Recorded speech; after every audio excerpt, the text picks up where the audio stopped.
Është vetëm 17 vjeçe, por ditët I ka jetuar mes dhimbjes dhe vuajtjeve. Emrin e ka Rezarta, por rrezet e diellit nuk I kanë ndjer kurrë. Rezarta Broshka nga fshati Dëshiran I Belshit që kur ishte foshnje e deri më sot që është adoleshente, dërgjet në shtrat. Fatkeqësisht ajo humbi çdo aftësi për të lëvizur dhe aktualisht është e paralizuar plotësisht, por fati I saj është akoma më I vështirë, pasi Rezarta është e prekur edhe nga spektri autik. Ajo nuk flet dot, por sytë e saj të mbushur me trishtim prekin edhe zemrat më të forta. Nëna e saj Dhurata tregon se që kur lindi vajza nuk ka jetuar asnjë ditë normale dhe për të gjithë familjen është një dhimbje e pafund të shohin tek dërgjet në shtrat mes vuajtjesh. Pavarësisht se shumë herë kanë kërkuar ndihmë, deri më sot asnjë instancë nuk I është përgjigjur.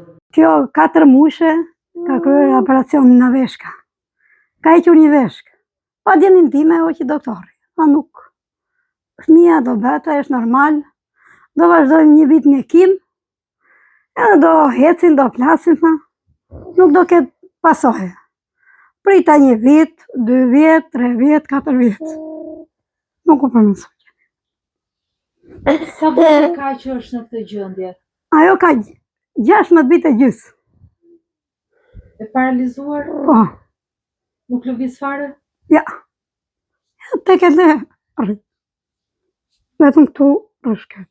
E lashtu par dhije kështë digur kam. Ja, vinë shojë të asoj këtu I thërrasën e heqesh. Me kemi ilaceve. Që është pa? Ka marrë dhe ilacë të rëndë 2 vjetë. Jo është në smundjet keqe, I vënë mjekim e dërmu në ilacet. Nga se vuan aktualisht, çfarë smundjesh ka? Oj, po këto me që në autizm, më kështu. 4, për shtyllën rrezore ka 4 vjetë që bëjë është deformuar. Më kanë ardhur më thënë, do të nimoj. Erdhën, bëjnë video, asin gjë nuk kanë bërë. Dhe një që thoshime, nuk du të hafëm. So vetë punoj vetë, le fëmijë tu, vetë punoj me të keq. Vetëm të drejtohet kjo. Ke fëmijë të tjerë? Kam gocën, kam në një çun 5 vjeç. Trishtohen kur shohin? Po, me I thot shoj, aro se hajde lozim me lalin, thot. Dalim atje se kanë shoqet, një lloj fëmijë këtu. Ta më ikni më bisë, s'ka 8 avën, se nuk duron zhurëm kjo ku nga I televizorin. Deformimi I shtyllës kurrizore I shkakton një dhimbje shumë të madhe vajzës dhe lutjet e nënës shkojnë për çdo që mund t'i ndihmojë për të siguruar një trajtim mjekësor së paku për t'i lehtësuar dhimbjet. I them, jap në një themozo, po ta pjetë për pjetë.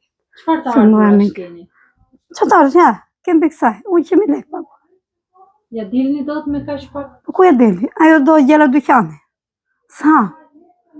Ku? Do bebelina. Do ilaçëm, am shumë do ilaçë për këmbë për kështu, në gojë. I marr qetësuese. Për çfarë ka nevojë urgjente vajza? Po ja më ti bësh një operacion se shoh plot në që drejtohen në kurrizi them. Ta çosh një për vizitë. Unë e kam çuar në Elbasan, në Berat, në Tiranë e kam bërë vizitat e shumta. Ata Tiranës më thamu, mos e bjerë me këtu, ne s'kemi çaj bëjmë.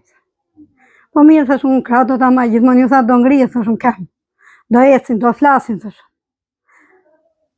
Pse nuk tregove që fillim, që ku e bëra operin, dhe burri ishte në ushtar unë në spital. Pse nuk e që fëmia nuk bëhet më Dhurata. Mos ma shpresa. Unë s'kam lënë doktor pa vajtë. Inshallah të ndihmoj që ta çoj një ta vizitoj te privati, që do thonë që ta bëj.